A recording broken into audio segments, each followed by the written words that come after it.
The RBS boss Stephen Hester says that the eventual return of the bank to full private ownership is the light at the end of the tunnel. Taxpayers will doubtless feel that the cost of bailing out that bank has been too much and for too long. We entered this financial tunnel in October 2008 when the previous government pumped £45 billion in emergency funding into a bank that was about to die. On top of that, RBS was able to use the government's asset protection scheme to shield £200 billion worth of toxic investments. In total, the government provided implicit and explicit support to the entire banking system worth £1.16 trillion. And in doing so, put much of Britain's balance sheet on the line to protect its banks from complete collapse. Today, the RBS boss said more clearly than ever that RBS was being primed for sale almost certainly starting next year. The government can sell their shares tomorrow as far as I'm concerned, but I think realistically speaking, we hope that we can deliver a much more normal looking company as we move through 2014. And if that is coupled with the economy itself recovering, which I think is needed to make the stock market cheerful, those two things should provide a platform for the taxpayer to start recouping money. So what are the options facing the bank now to repay taxpayers? A trade sale is the most viable option, where tranches of the bank would be sold off. The government hopes to have at least started that before the 2015 general election. Full nationalisation has been mooted by both left and right. That might have worked 2 years ago, but now looks unlikely. Then there's the plan to hand back shares directly to taxpayers. George Osborne touted it before he assumed high office, but Vince Cable and Nick Clegg still like the idea despite its impracticalities. But some in the city feel that selling off any part of the bank before 2015 is fanciful. It's highly ambitious, in fact, highly unrealistic.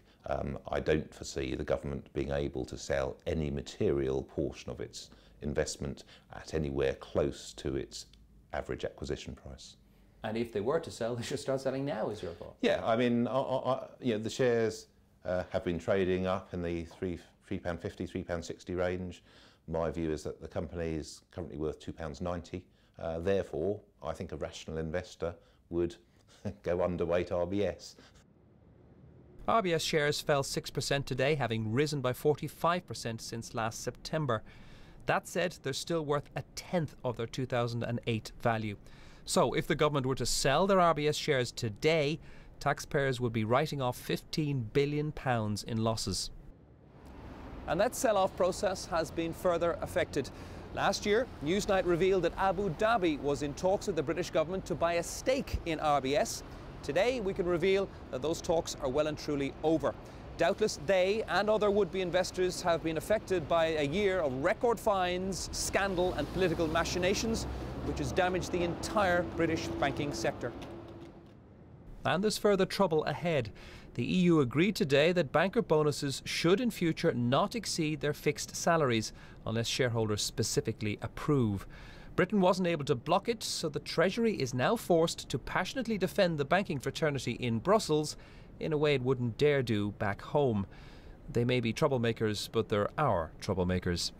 The Prime Minister reacted philosophically to the new cap, but his less diplomatic Conservative colleague was more forthright.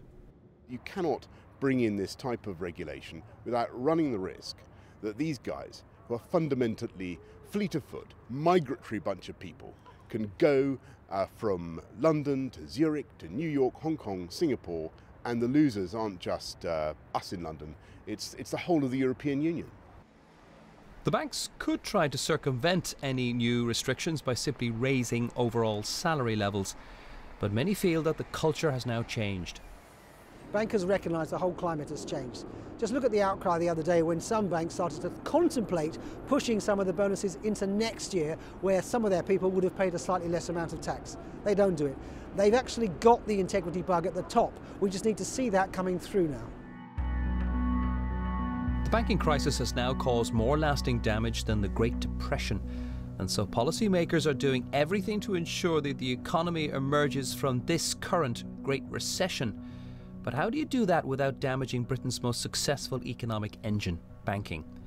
The fate of RBS may be a clue.